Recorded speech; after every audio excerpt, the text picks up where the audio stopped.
Ms. Woolsey from California. Thank you, Madam Speaker. Madam Speaker, on Tuesday, a suicide bomber deliberately crashed his minivan on a street in Kabul during one of the busiest times of the day. According to the New York Times account, and I quote them, "The blast blew bodies apart, limbs and entrails flew hundreds of feet, littering yards and walls and streets. In a passenger bus, an Afghan woman lay dead in her seat, cut in half, with her baby still squirming in her arms.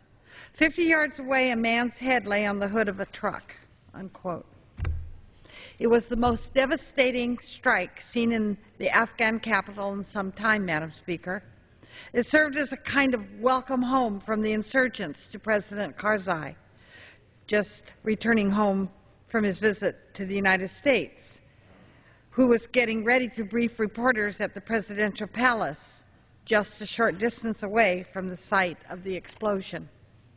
Aside from the gruesome civilian casualties, this attack is also significant because it claimed the lives of 5 of our soldiers, which brings the total number of U.S. troop fatalities in the war in Afghanistan to over 1,000.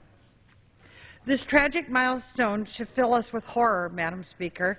It should keep every one of us awake at night.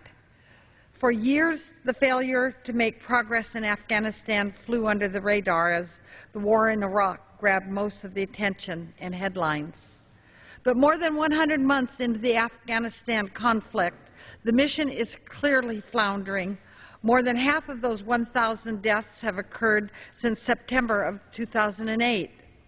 The decision to send more troops has only intensified the violence and emboldened the militants, doing nothing to bring lasting stability to Afghanistan and to its people.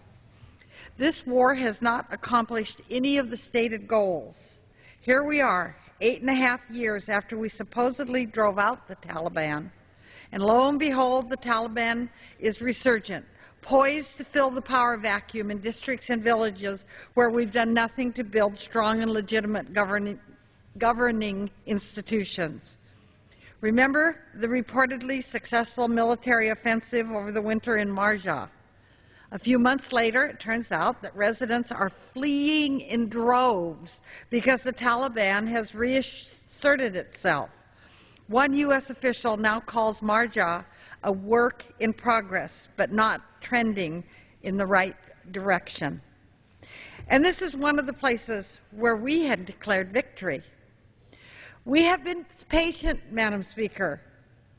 We have given this strategy a chance to work. It failed.